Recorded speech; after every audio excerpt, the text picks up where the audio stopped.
estou aqui ao lado do meu presidente da Academia de Arte, mas o presidente, Carlos Severino Cavalcante, é um amigo meu.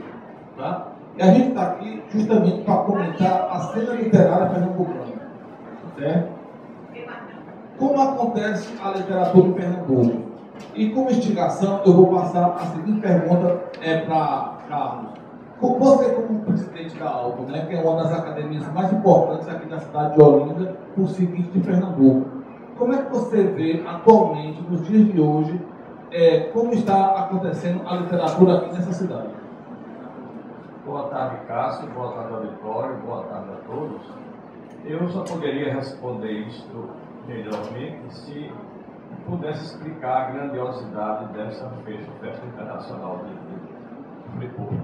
Como é que anda hoje, posso eu dizer, já perguntando também, a literatura em Pernambuco? Se Pernambuco hoje promove e expõe para o Brasil e para o mundo a 8ª Festa Internacional do Livro e da Literatura. Recife hoje e Pernambuco se orgulham pela produção literária maciça e contínua e de boa qualidade que se evidencia nesta cidade. Recife é uma cidade quase que pioneira, mas também, se não for pioneira, ela é líder neste aspecto de publicações e de novos valores e de grandes escritores aqui. Bom, a gente sabe que a literatura acontece em prosa e verso. E eu conheço esses seus dois veículos que são muito bons. Mas você teria alguma preferência entre poesia ou prosa? Olha, eminentemente falando, eu sou mais voltado à poesia. Nos meus livros eu tenho 7 livros publicados, 2 de prosa e 5 de poesias. Estou agora com um novo livro de prosas, que vai se chamar Crônicas e Outras Prosas, de contos e de crônicas. Mas os meus livros, na sua maioria, são de poesia. Então a minha tendência e o meu gosto maior é pela poesia, embora que eu também goste da prosa, uma coisa se intercala a outra. Bom, uma coisa que eu acho que seja muito forte aqui na literatura pernambucana são as oficinas, né? E um exemplo disso é Raimundo Carreiro, que é um dos nossos maiores escritores, premiado nacionalmente. Eu queria saber se você já passou por essa experiência de oficina literária e o que isso contribui para a sua jornada como escritor. Tive a honra muito grande, assim, há uns 8 anos, mais ou menos, de participar, de ser aluno de Carreiro.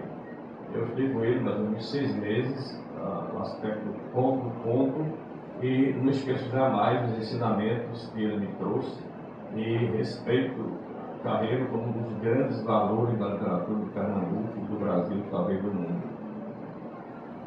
Voltando aqui a essa feira que está acontecendo, né, essa festa do livro internacional, quais os benefícios que você vê em um evento como esse que está acontecendo agora? Como ele se reflete em nossa literatura?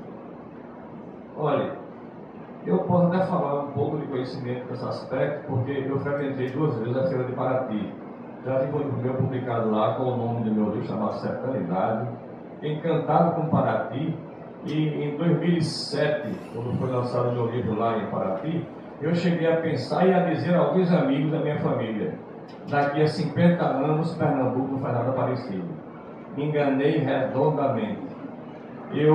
Surge aqui um homem chamado Antônio Campos, que é um homem de uma visão abrangente, plural, e amante da poesia e mais da literatura e com condições financeiras e políticas, e de uma visão fantástica, agudíssima, porque ele encontrou em Olinda este ambiente, esse panorama bucólico maravilhoso de praia, de fazenda, de cidade, de história, e instalou aqui a Friburgo.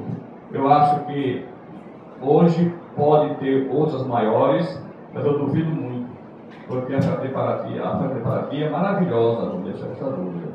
A Casa daqui também está muito bonita, muito grande, muito concorrida e muito brilhante. Eu queria escutar o seu comentário sobre uma coisa aqui na Friburgo, né, que foi a mudança, que os festivais iniciais aconteciam em Porto de Galinhas, né, que é um dos nossos paraísos tropicais de Pernambuco, e essa passagem que aconteceu para Olinda. Eu, particularmente, de início eu fiquei meio temeroso, né? Mas eu dou meu braço a torcer, porque eu acho que realmente aqui a festa tomou uma dimensão sem igual. Mas eu queria saber a tua opinião. É justamente disso. A festa de Porto de Galinha eu cheguei a frequentar, mas não havia estrutura física, nem populacional, nem para receber o pessoal. Além do mais, estradas também eram muito deficientes naquela época. E Antônio Campos, com a visão, o olho de águia que ele tem, viu isso aqui, esse sítio maravilhoso, e eu passava por aqui jamais imaginava que tinha tanta área, tanta perspectivas de se criar um empório desse tamanho e atrai hoje não apenas o Brasil, mas o mundo para esse palco literário. Outra coisa muito forte na literatura, né, que uns dizem que tem, outros não tem, uns dizem que tem importância, outros não, é a inspiração. Você, na sua obra, você acha que a inspiração acontece em você na sua produção literária?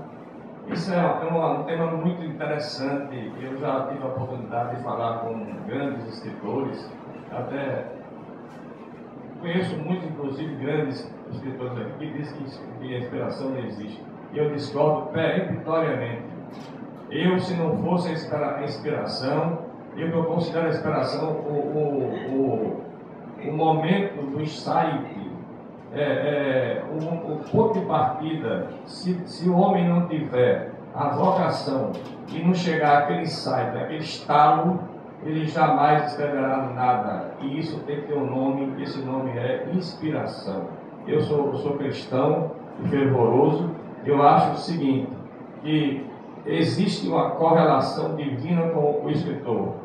O escritor não é escritor porque queira ser escritor.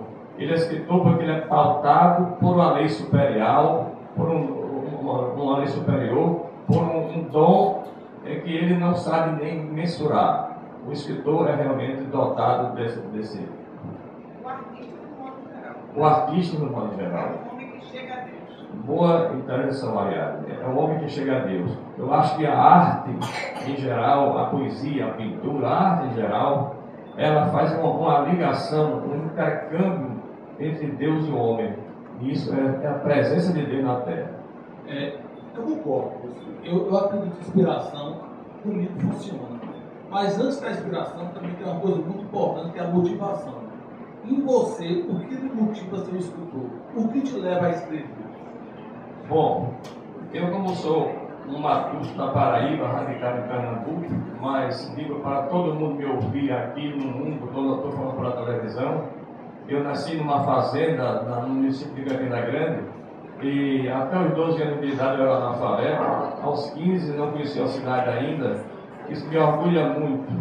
E posso dizer a você o seguinte, a sua pergunta foi sobre a sua motivação. A motivação. Que te leva a minha maior motivação de escrever foi justamente a transformação que Deus me deu como adolescente de sair de uma fazenda, sendo eu o 22º filho dos meus pais, com dificuldades financeiras, pegando um trem saudoso, vindo para o Recife para ganhar a vida, para aprender a ler e para ser alguma gente nesse palco. Eu posso dizer a você que isso a inspiração vem daí, a motivação vem daí, aliás. A minha maior motivação é falar a respeito das minhas origens.